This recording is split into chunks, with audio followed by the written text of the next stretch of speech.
Yeah. Thank you anyway. You are very welcome. And you acknowledged our chair emeritus, or emerita. Well, Tess is male and Ty emeritus, is yes. female. Yes, so I took Latin. Yeah, so my Latin, Only two genders. my Latin was a little weak, but while we appreciate his attendance, my understanding is with committee rules was you go through our subcommittee members first, and then. See, that's what happens when you're not a chairman anymore. Yeah, watch the door. It's in the back. But your attendance is appreciated because of your attention to this issue over the last. I will have years. to return at a later time then. Okay. Move Well, back. Yep. and unless our colleagues are willing to yield, that's you would, all right, gentlemen yield. So with that, we thank will. you. That's very gracious. We welcome the chair emeritus to the committee and recognize him for 5 minutes. Well, I thank the chair for your generosity.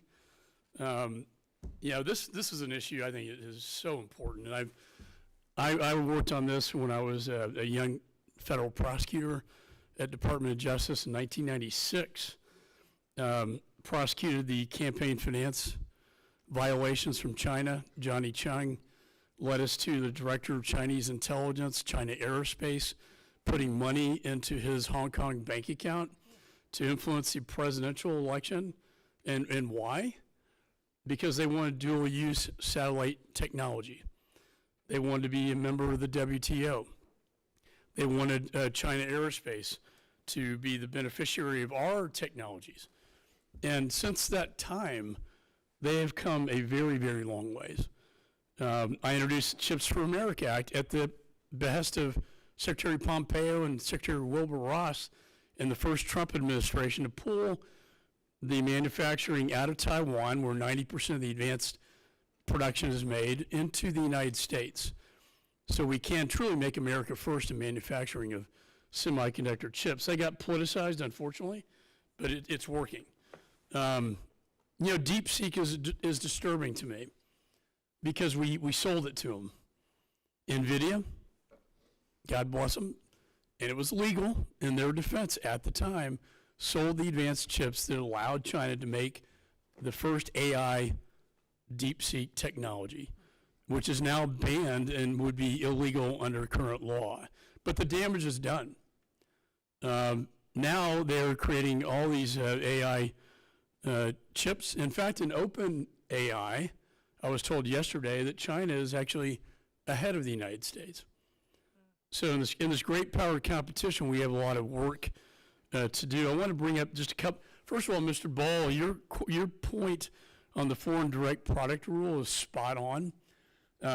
Japan and Netherlands entered into an agreement with the administration, but the problem is a lot of that technology is already out the door to China. And I do believe, Mr. Chairman, that invoking this foreign direct product rule would be very appropriate, in this case. My questions are, they can get around this real easy. The entities list, you had Shanghai, Byron on the entities list, advanced AI chips. It was banned from the sale to China. Then they changed their name to Shanghai Byron Semiconductor Technology, and they get around it. So I'm working on legislation that would basically set a statutory standard that would ban any affiliate that's 50% or more owned by a blocked entity. Do you believe that would be helpful? And that would be at BIS and the Commerce Department, over which we have jurisdiction. Do you think that would be a helpful step, Mr. Ball?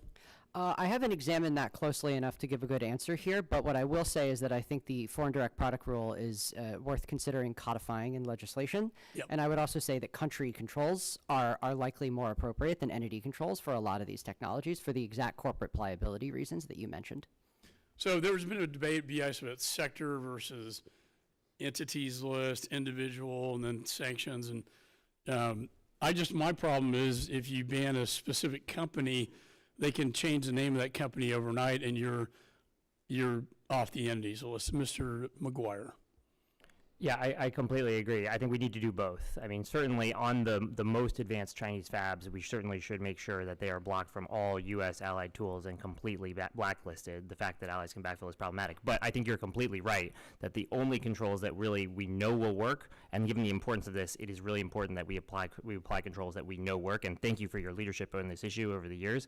I think it mandates that we have expanded countrywide controls to make sure that we get everything that is actually going to help the Chinese with advanced production. And the best way to do that from a definitions perspective, as the China Committee, I think, highlighted in their report, is to just do all 300 millimeter tools, all tools capable of 300 millimeter wafers, which would, there's no way that you could make advanced chips with any wafer, any 200 millimeter. That's a great point. So, you know, my view is like they steal it to a very large scale, and we get that in our classified briefings, but we don't have to sell it to them. I think I'm worried on the advanced chip level. We've already, the horse is out of the barn. The damage is done. They're building a very high level legacy capacity of chips to counter our advance. But I think to the chairman's point, we're getting now into the manufacturing process.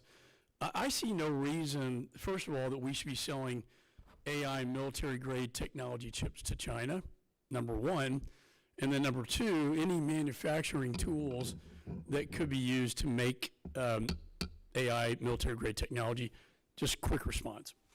Completely agree. I think we should really block the Chinese comprehensively from being able to buy, make, or rent access to U.S. AI chips, and Congress should definitely help across the board on all three of those. Gentleman's time has expired. With that,